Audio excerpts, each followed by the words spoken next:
everybody, happy March break and welcome to the Frontenac County Schools Museum. I'm at the museum today and I'm going to be showing you how to make these sweet little handkerchief dolls. This is fun for whole family. You can make all sorts of little dolls, so we're just going to show you how to make one today.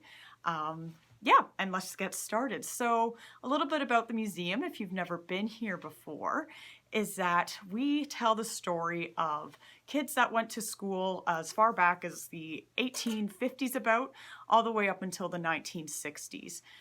Back then, a lot of children went to what were called one-room schools. So if you can imagine, everyone in your school all just being in one room, learning lessons at the same time. So would have been very different than what your classroom looks like today or what your school looks like today. But apart from that, we also like to tell the stories of just what life was like for children living back over 100 years ago. So to get into a little bit of the story about handkerchief dolls, is that back then there were not a lot of toys available that you could just go to the store and buy. Or if there was, they would have been one, really expensive, or two, hard to get to. If you lived out in the country, going to a town or city to go to a store that might have these toys would have been quite the journey. So that meant people had to get really creative and inventive with the toys they did play with. So that's why something like a handkerchief doll became really popular. Or you might have heard they can also be called rag dolls. And basically the concept is you're just using whatever you have available to you to make something. So people living over 100 years ago had to do this all the time with a lot of different things.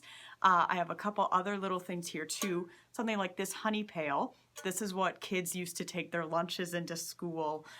Or something like, this is what's called a slate. So children, to do their lessons at school, they would just write their lessons out in chalk and then erase them and use them over and over again. So just from those few examples, we can see that people living very long ago, they were very environmentally conscious. They reduced, reused, recycled,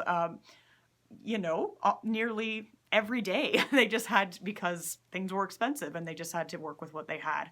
So something like a handkerchief doll, I encourage you, so you have, first of all, you'll have everything in your kit for this, but if you want to make more dolls, I challenge you to just use whatever you have at home. The idea with this craft is that you don't really have to go out and buy anything for it, because that way we'll be helping the environment, right? We're not going out and buying plastic things or things that are just going to be thrown away. So if you have something like an old shirt that maybe doesn't fit you anymore, or rather than, throwing it out, of course you could donate it, but if you want to use it for a doll, you can always cut that up and make a bunch of little dolls and just use whatever you have at home to make more and make whatever you want. So without further ado, we'll get into doing the craft. So just follow along to see how to do it. Okay, so let's get started and make these handkerchief dolls. Here you're going to see your list of supplies. You have everything in your kit, but you can refer back to this list if you want to make another doll. So in your kit, you're going to find your 9-inch square piece of fabric, tissue paper or a cotton ball, and ribbon or string. And here are the instructions, again, if you want to go back and read through it before watching the video.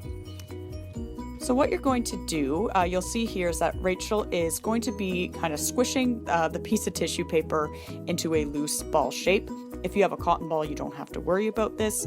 Just kind of making a loose circle shape, because this is going to be the head for your doll.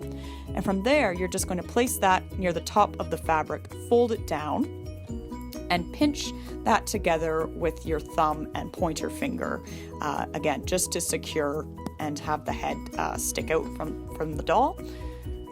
Then you're going to use your ribbon or string to loop that around the head shape, and loop that around a few times and tie a knot at the back. Again, just making it nice and secure. If you need help with this, you can always get a parent or a sibling to kind of hold things in place for you or tie the knots.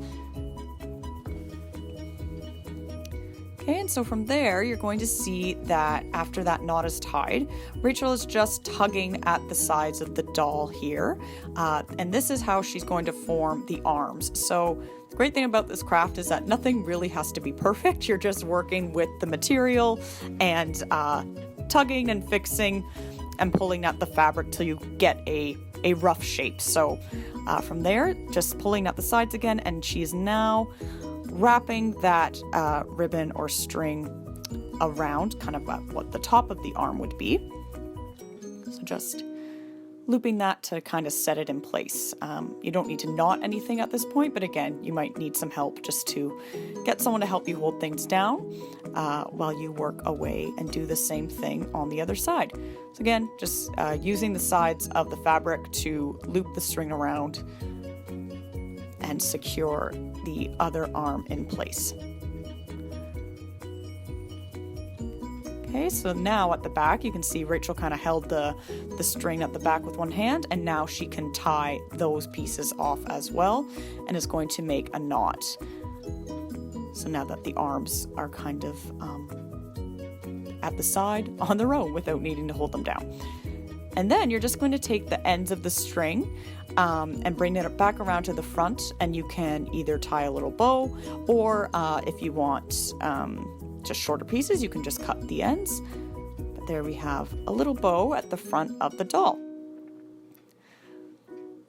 And you can play with this all you want too. I've seen other patterns online. If you get other pieces of fabric, you can kind of make an apron or a skirt with the doll.